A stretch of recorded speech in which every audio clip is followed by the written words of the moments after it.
My name is Emma Carter, and 3 years ago, my father looked me in the eyes and said something I thought no parent could ever say. If I had to choose one child worth saving, it would never be you. He said it so calmly that it almost sounded rehearsed. My older brother, Ryan, stood beside him without saying a word. My mother stared at the floor as if silence could erase what she'd just heard. 10 minutes later, I walked out of the only home I'd ever known carrying one suitcase, a framed picture of my grandmother, and exactly $143.27 in my checking account. I promised myself I'd never ask them for anything again, and I didn't. Not for money, not for forgiveness, not even for answers. 3 years passed. Then one rainy Thursday morning, a cream-colored envelope appeared in my mailbox. There was no return address, just my name written in elegant handwriting. For a second, I thought it was another utility bill. Instead, it changed everything. Inside was a thick invitation embossed in gold. The Harrison family requests the honor of your presence at the retirement gala, celebrating Richard Harrison's 40 years as chairman of Harrison Development Group. Black tie required. Attendance by invitation only. I read it again. Then a third time. Richard Harrison, my father. The same man who had told me I wasn't worth saving. The same man who hadn't called once in 3 years. The same man who made sure everyone in town believed I'd left because I was ungrateful. I turned the card over, expecting to find a mistake. Nothing. No apology, no note, no explanation, just the invitation. Nathan looked up from the kitchen table where he was grading engineering reports. You've been staring at that envelope for 5 minutes. I handed it to him. He read it silently before looking back at me. Are you going? I laughed. It wasn't a happy laugh. It has to be a mistake. Maybe, but... He placed the invitation back on the table. You've told me your father never made mistakes when it came to controlling people. He didn't. Then maybe this isn't a mistake. I didn't sleep much that night. Instead, I kept thinking about the last conversation I'd had with my father. Not because I missed him, because I never understood it. Families fight. Parents get angry. People say things they regret. But my father, he never yelled. He never lost control. Every cruel word was measured, like he'd planned it days in advance. That somehow hurt even more. The following Saturday, curiosity won. Nathan rented a tuxedo. I bought a navy blue dress I'd probably never wear again. Simple, elegant, forgettable. I wasn't going there to impress anyone. I was going because I was tired of wondering. Sometimes the questions hurt more than the answers.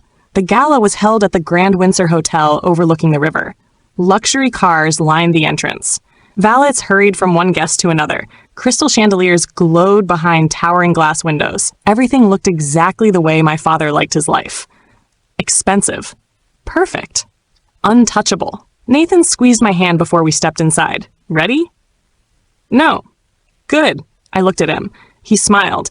People who think they're ready usually miss what's right in front of them. The ballroom was already full. Business leaders, politicians, charity directors, former employees. Everyone who had ever benefited from my father's influence seemed to be there. No one expected to see me. I noticed that immediately. Conversations paused. Heads turned. A woman whispered something to her husband. Another guest frowned as though trying to remember where they'd seen me before. I kept walking. Head high. Smile polite. Heart racing. Across the room, my brother Ryan was laughing with investors. He looked older, sharper, more confident. When our eyes met, his smile disappeared for just a second. Then he looked away, as though I were a stranger. That hurt more than I expected. Before I could decide whether to walk over, I heard a familiar voice behind me. I wondered if you'd actually come. I turned. My mother. Margaret Harrison hadn't changed much. Her blonde hair was perfectly styled. Her pearl necklace looked exactly like the one she'd worn every Christmas growing up. Only her eyes were different. They looked tired.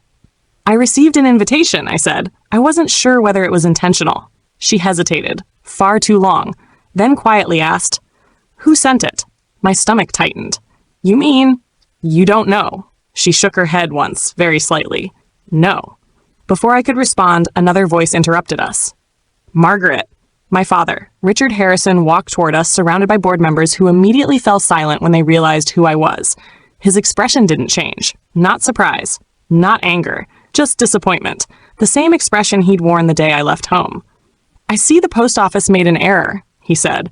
"No hello. No welcome. Just that. I felt every pair of eyes in the room shift toward us. I'm sorry? I asked. That invitation wasn't meant for you. Silence. The orchestra continued playing somewhere behind us. Glasses clinked. Someone laughed across the ballroom. But around us, nothing. My father looked at one of the event coordinators. Please have another chair removed from table 7. He said it so casually, as though I were nothing more than an accounting mistake. Then he looked back at me. I assume you'll correct the misunderstanding. For a moment, I almost left. That would have been easier, quieter, safer. Then Nathan gently touched my elbow, one small gesture, just enough to remind me I wasn't standing alone anymore. I took a slow breath. I drove 2 hours to be here. I know, you invited me. I didn't. Then someone wanted me here. For the first time all evening, my father's confidence slipped, only for a heartbeat. But I saw it. Someone else had sent the invitation. Someone inside his carefully controlled world had broken the rules. Before he could answer, the master of ceremonies stepped onto the stage. Ladies and gentlemen, the chairman will begin his retirement address in 5 minutes. Guests started moving toward their tables. My father leaned closer until only I could hear him. If you care about yourself, he whispered, leave before the speeches begin. I met his eyes. Why? He held my gaze for several long seconds. Then he said something that made my blood run cold. Because once tonight starts, I won't be able to protect you. He turned and walked away before I could ask what he meant. I stood frozen. Protect me. From what? Across the ballroom, I noticed something I hadn't seen before. Near the back entrance, 2 men in dark suits had just walked inside. They weren't smiling, they weren't guests, and they weren't looking at my father. They were looking at me. I couldn't stop looking at the 2 men standing near the ballroom entrance. They weren't talking. They weren't drinking. They weren't admiring the decorations or greeting old friends. They were simply watching me. For a brief second, one of them reached inside his suit jacket. My heart skipped. Then he pulled out nothing more threatening than a small leather notebook. He wrote something, closed it, and both men disappeared into the crowd. What was that about? Nathan asked quietly. I don't know. But I don't think they came here for the food. Before either of us could speculate further, the lights dimmed. A spotlight settled on the stage. Ladies and gentlemen, the master of ceremonies announced with practiced enthusiasm, please welcome the founder of Harrison Development Group, Mr. Richard Harrison. The ballroom erupted into applause.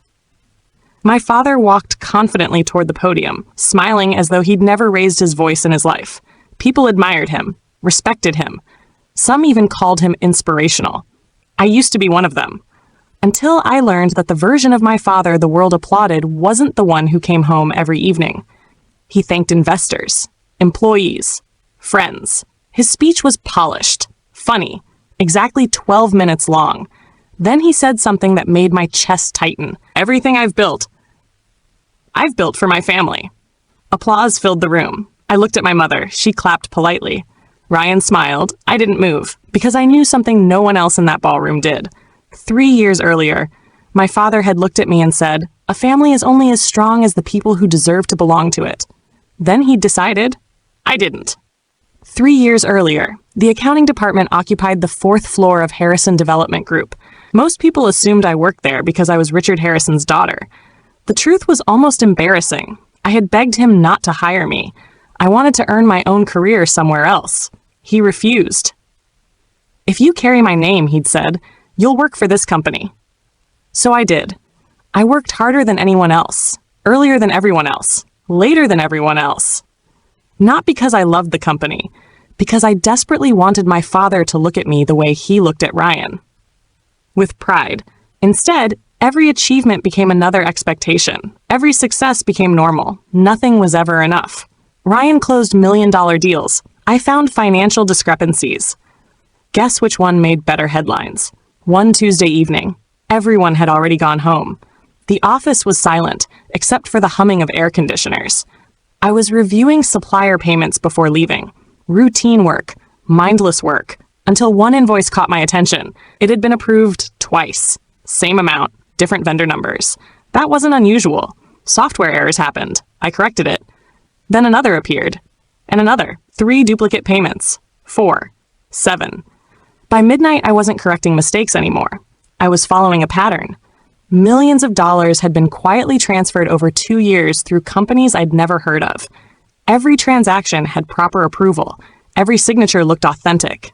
Every document was perfectly organized. Too perfect. Someone had gone to enormous effort to make everything appear ordinary. The next morning, I carried a folder upstairs. Not to expose anyone, only to ask questions. I knocked on my father's office door. "Come in." He didn't look up from his laptop. "What is it?"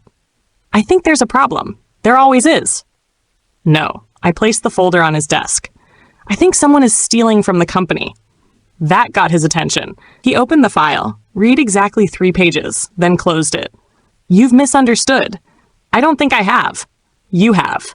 The numbers don't match. They don't need to." I frowned. "What does that mean?" He stood and walked toward the window overlooking the city. "It means some things happen for reasons beyond your responsibility." "I don't understand." "I know." He turned around slowly, and I'd like to keep it that way. For several seconds, neither of us spoke. Finally, I asked, "Shouldn't we investigate?" "No. What if this becomes public?" "It won't." "How can you be sure?" His answer still echoes inside my head. "Because no one in this family is going to talk about it." I left his office more confused than frightened, until lunchtime. That's when Ryan found me. He closed the door behind him. "You shouldn't have taken that upstairs." "So you've seen the payments?" He rubbed his forehead. "Emma, answer me. I know enough to tell you to stop digging." "Why?"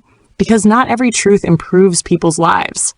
I stared at my brother. "Since when are you afraid of the truth?" His face changed. For just a moment. Not anger, not guilt. Fear. Real fear.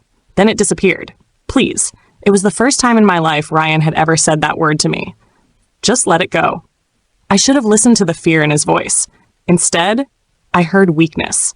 And weakness had never solved anything. That evening, I drove to the only place that had ever felt peaceful. My grandmother's house. Rose Harrison had lived in the same white cottage for 42 years. The porch swing creaked exactly the way it had when I was 6 years old. She answered the door before I knocked. "I was wondering when you'd come." "You knew?" She smiled gently. "A grandmother always knows." Tea appeared on the table within minutes. She never asked why I looked upset. She simply waited. Eventually, the words came. "I think something terrible is happening." She listened without interrupting. When I finished, she reached across the table and squeezed my hand. "Do you know what your grandfather used to tell me?" I shook my head. He'd say, "When honest people become afraid of difficult conversations, dishonest people stop hiding." I smiled faintly. I miss him. So do I. She stood and walked to an old wooden cabinet. From the top drawer, she removed a small envelope. "My grandmother gave this to me." She placed it in my hands. I always hoped I'd have no reason to pass it on. Inside was a simple silver compass. Old, scratched, still working. "It doesn't point north anymore," I said. "No." She smiled. "It points to courage." I laughed. "That's impossible." "So is raising children. We do it anyway." Then her expression became serious. "Emma, whatever choice you make sure you can still recognize yourself afterward." The following Monday, I returned to work determined to report everything through the proper channels. I believed the truth would protect itself. I was wrong. At exactly 9:17 that morning, Human Resources called. By 9:30, my computer access had been disabled. By 10, security was waiting outside my office. And before noon, every employee in the building received an email. Emma Harrison has resigned from Harrison Development Group to pursue other opportunities. I hadn't written a resignation letter. I hadn't packed my desk. I hadn't even been asked for my side of the story. Someone had decided the ending before I knew the chapter was over. Security handed me a cardboard box. As I placed my grandmother's silver compass inside, my phone vibrated. One new text. Unknown number. "Your grandmother tried to warn them years ago. They didn't listen then. They're making the same mistake now." I stared at the screen. My grandmother? Warn them? About what? People think losing your job is the hardest part. It isn't. The hardest part is waking up the next morning and realizing the world kept moving while yours stopped. The alarm still rang at 7. The coffee maker still hummed. The sun still came through the kitchen window. Only now, I had nowhere to be. For the first week, I barely left the apartment. My laptop sat unopened on the dining table. Every time my phone buzzed, I secretly hoped it was my father. Not because I wanted an apology. I wanted an explanation. None ever came. Instead, the local newspaper published a short article. Richard Harrison's daughter resigns to pursue personal interests. 2 sentences. 8 years of work reduced to 2 sentences. Nathan folded the newspaper and quietly slid it into the trash. "You don't have to pretend it doesn't hurt," he said. "I'm not pretending." "You haven't cried." I stared out the window. "No." "Why?" "Because if I start now, I'm afraid I won't stop." A week later, someone knocked on our apartment door. When I opened it, I froze. Grandma Rose stood there holding 2 grocery bags. She smiled the same gentle smile she'd worn my entire life. "I figured your refrigerator looked lonely." I laughed for the first time in days. She walked inside like she'd lived there forever. Within 30 minutes, our tiny apartment smelled like homemade chicken soup. She always believed serious conversations should happen over warm food. When lunch was finished, she reached into her purse and placed a thin notebook on the table. It was old, blue leather. The corners had faded with time. "What's this?" I asked. "My journal." I looked confused. "I started writing in it after your grandfather died." She pushed it toward me. "Read page 42. I opened it carefully. The handwriting was neat. Every line perfectly straight. Halfway down the page, my breath caught. "Richard told me today that protecting the company matters more than protecting the truth." I looked into my son's eyes and realized success had started costing him pieces of himself. The entry was dated 17 years earlier, long before I had ever worked there, long before I had discovered the false payments. I slowly looked up. "You knew?" She nodded sadly. "I knew something was wrong." "You never told me." "I hoped I was wrong." And when I realized I wasn't, she whispered, it was already too late. Over the next 3 hours, Grandma told me stories I'd never heard before. Not about money, about choices, about the day my father inherited the company, about how every year he became a little less like the man she'd raised. She never called him evil, only afraid. Afraid of what? I asked. Losing. He already had everything. She smiled sadly. People who fear losing are usually the ones with the most. Before leaving, she handed me the silver compass again. "I think it belongs with you now." I wrapped my fingers around it. "I still don't understand why it doesn't point north." "It isn't supposed to." "What does it point to?" She smiled. "The person holding it." The next Monday, I stopped feeling sorry for myself. Instead, I rented the cheapest office I could find. 2nd floor, above a family-owned bakery fest. The sign outside still read, "Parker Tax Services." The owner had moved out 6 months earlier. I couldn't afford a new sign, so I printed my company name on plain white paper and taped it over the old one. Carter Financial Review. It looked terrible. Nathan grinned when he saw it. Every great company starts somewhere. I was hoping somewhere looked slightly less depressing. It has character. It has water stains, he laughed. So did our first apartment. Business didn't arrive overnight. The first week, my phone never rang. The second week, I received 1 client. Mrs. Alvarez, a 72-year-old widow who owned a small flower shop. She believed someone had been stealing money. Her accountant insisted everything was fine. I spent 2 afternoons reviewing her records. The accountant was wrong. Her bookkeeper had been creating fake invoices for nearly 3 years.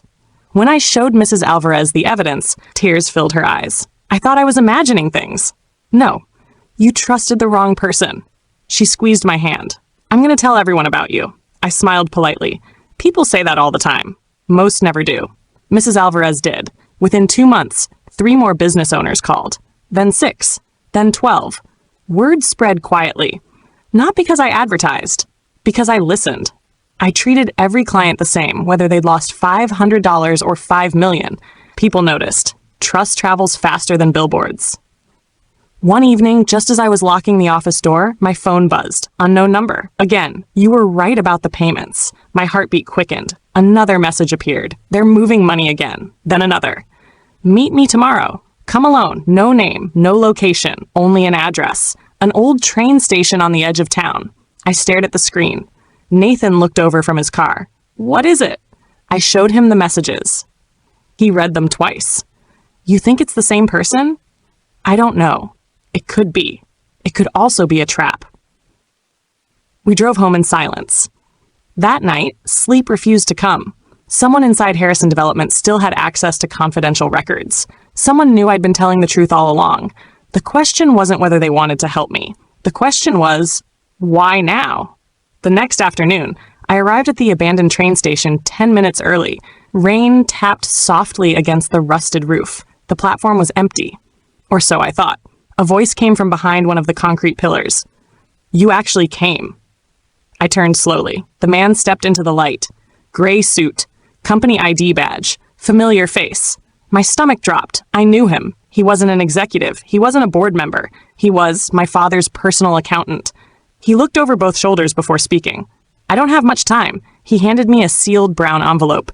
Inside were copies of financial records, every page stamped with Harrison Development's confidential seal. I looked up. "What is this?" His face had gone pale. "It's proof." "Proof of what?" He swallowed hard. "Your father isn't hiding the fraud anymore. He's preparing to disappear."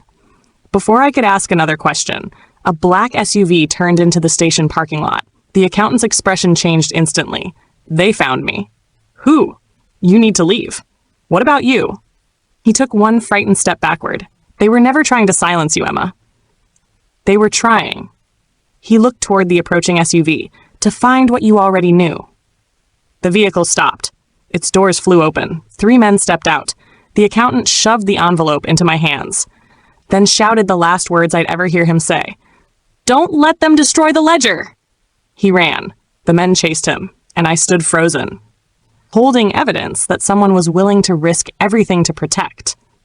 I didn't remember driving home. Later, Nathan told me I'd spent the entire trip gripping the brown envelope so tightly my fingers had turned white. I never noticed. All I could hear was the accountant's final warning. Don't let them destroy the ledger. And then, the sound of tires screaming across wet pavement. I never found out what happened to him that night. The evening news mentioned a single vehicle accident on the highway outside the city. No names, no details, just another story people forgot before dinner. I couldn't, because less than 24 hours earlier, he had been alive, terrified, and trying to tell me something. Nathan locked the apartment door before I even sat down. "Don't open it yet." "The envelope?" He nodded. "If someone risked their life to get that to you, we do this carefully." He cleared the dining table, closed every curtain, switched off the television. Only then did he carefully cut open the envelope. Inside were photocopies, dozens of them, wire transfers, property purchases, internal approval forms, bank statements. At first, they looked ordinary. Then Nathan stopped turning pages. "This," he whispered, "doesn't make sense." "What?" He pointed toward a signature. "It belongs to your father." "I know." "No." He slid another page beside it, and this signature, was made 3 days after he publicly announced he'd retired from daily financial operations. I frowned. So he wasn't retired. He was still approving transactions. More pages followed. Every one connected to another. Money leaving one company, appearing inside another, then disappearing again. Not stolen, hidden. Someone had built an entire maze, and whoever designed it understood exactly how investigators thought. Nathan looked at me. This wasn't created by one dishonest employee. No, this took years. He nodded slowly. Maybe decades. For the next week, we barely slept. Every evening after work, we spread documents across the apartment floor. Colored markers, sticky notes, timelines, connections. Slowly, a picture emerged. The false payments I'd discovered years earlier had only been the beginning. They weren't random. They were test runs. Tiny amounts, small enough that nobody would ask questions. Once they worked, the numbers became larger, then larger again, until millions were moving quietly between companies that barely existed. The more we uncovered, the quieter Nathan became. Finally, one night, he leaned back in his chair. "Emma, I think your father expected someone to notice." I stared at him. Why would anyone want that? Because whoever finds the first layer usually stops looking. 3 days later, someone knocked on my office door. I wasn't expecting anyone. When I opened it, my breath caught. Ryan. He hadn't called. He hadn't texted. He hadn't spoken to me in 3 years. Now he stood in the hallway wearing yesterday's suit. His tie hung loose. Dark circles surrounded his eyes. He looked exhausted. "I need 5 minutes." I crossed my arms. I remember asking you for 5 minutes once. I know. You didn't give them to me. He looked down. I deserve that. Silence stretched between us. Finally, I stepped aside. He entered slowly. My tiny office wasn't impressive. Secondhand furniture, one printer, coffee stains on the carpet. Ryan looked around. You built this? Yes. Without them? Yes. A faint smile crossed his face. I always knew you would. I almost laughed. That's interesting. Why? Because 3 years ago, you watched them throw me away. His shoulders dropped. I know. You said nothing. I know. You looked away. I know. Every answer sounded the same. Not defensive, not angry, just heavy. Finally, he reached inside his coat. I brought something. He placed a small flash drive on my desk. I shouldn't have this. What is it? Board meeting recordings. I looked up sharply. What? There are 6 of them. They start the week after you were fired. My pulse quickened. You recorded board meetings? No. Someone else did. Who? He hesitated. I don't know. They were mailed to me anonymously. Why didn't you go to the police? His eyes filled with something I'd never seen before. Shame. Because I kept believing Dad would stop. He laughed bitterly. I kept telling myself, next month, next quarter, after the next project. I was wrong. Ryan stood to leave. I picked up the flash drive. Why give this to me? He stopped at the door. Because you're the only person Dad never managed to convince. He looked back. And because... His voice almost disappeared. Oh, I need at least one person in this family to remember I wasn't always a coward. Then he left. That evening, Nathan copied every file from the flash drive. 6 recordings, more than 9 hours. We listened to the first one together. The meeting sounded ordinary. Budgets, construction projects, future investments. Then my father's voice filled the room. Calm, confident, dangerously calm. No one outside this room needs to know how we move the funds. Another executive asked, And Emma? A long pause followed. Then my father answered, She's emotional. No one will believe her without documents. If necessary, we'll make sure those disappear too. The room fell silent. I reached for the pause button. My hands were shaking. Not because I'd been right, because I'd been prepared for years to forgive him. Deep down, I had always believed there had to be another explanation. Some misunderstanding, some missing piece. Instead, I was listening to my own father calmly discussing how to destroy my credibility. Nathan gently closed the laptop. You don't have to hear the rest tonight. Yes, I do. No. He covered my hand with his. You've spent years trying to prove you weren't crazy. You already proved it. Now, he said softly, it's time to decide what kind of future you want. The next morning, my phone rang. Unknown number. I answered cautiously. Emma Carter? Yes. My name is Laura Bennett. I'm with the Financial Crimes Division. My heart skipped. We've been reviewing information connected to Harrison Development. I looked at Nathan. He had already stopped pouring his coffee. We understand you may have evidence relevant to our investigation. I remained silent. The woman continued. We're not asking for a decision over the phone. We're asking for a meeting. When? Tomorrow morning. One more thing, Miss Carter. Yes? There will be a retirement gala for Richard Harrison next Saturday. I know. We'd appreciate it, she paused, if you attended. I frowned. Why? Because by the end of that evening, everyone in that ballroom deserves to hear the truth. The call ended. Nathan looked at me. Looks like we're going. I glanced toward the silver compass sitting on my desk. For years, I'd wondered whether it really pointed toward courage. Now, I was finally about to find out. I didn't sleep the night before the gala, not because I was afraid, because I had spent 3 years imagining this moment. In every version I'd created in my head, my father apologized. My mother hugged me. Ryan admitted he should have stood beside me. Reality was different. Reality rarely rehearses happy endings. Nathan found me sitting on the apartment balcony just before sunrise. He handed me a cup of coffee. Nervous? A little. Good, I smiled. You always say that, because courage isn't the absence of fear. It's deciding fear doesn't get the final vote. I looked toward the city skyline. I don't want revenge. I know. I just want the truth. Nathan squeezed my hand. Then don't chase revenge. Simply refuse to hide the truth. The Grand Windsor Hotel looked exactly as it had a week earlier. Crystal chandeliers, fresh white roses, perfect music, perfect smiles. Nothing about the room suggested that by the end of the evening, one of the city's most respected businessmen would lose everything he had spent 40 years building. Guests filled the ballroom. Television cameras waited near the stage. Ryan stood alone beside the windows. When he saw me, he walked over. "You came." I said I would. He nodded, then quietly handed me a folded piece of paper. "What is this?" "Dad wrote it." "When?" "This morning." I unfolded it carefully. Only one sentence had been written. "There is still time to keep this inside the family." I stared at the words, then folded the paper again. For the first time, I felt nothing. No anger, no sadness, only clarity. 3 years ago, that sentence would have broken me. Tonight, it simply confirmed everything I already knew. The lights dimmed. The Master of Ceremonies welcomed everyone. A video celebrating Harrison Development's history played across 2 giant screens. Photographs flashed one after another. Groundbreaking ceremonies, award presentations, charity donations, magazine covers. My father smiled proudly from every decade. When the video ended, the audience stood and applauded. Richard Harrison stepped onto the stage. "My friends," he began, "tonight is not about me. It's about everyone who believed in this company." More applause. Then, the ballroom doors opened. 4 people entered, not dramatically, not with flashing lights, not surrounded by cameras. Just 4 professionals wearing dark business suits. The applause slowly faded. The woman leading them walked calmly toward the stage. She showed her identification to the Master of Ceremonies. The microphone was lowered. The music stopped. A silence settled over the room unlike anything I'd ever experienced. The woman looked at my father. "Mr. Harrison."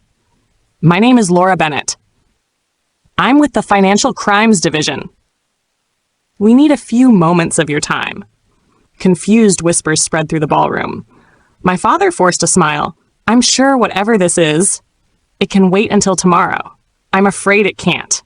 She turned toward the audience. "For the past 18 months, our office has been conducting an investigation into financial misconduct involving Harrison Development.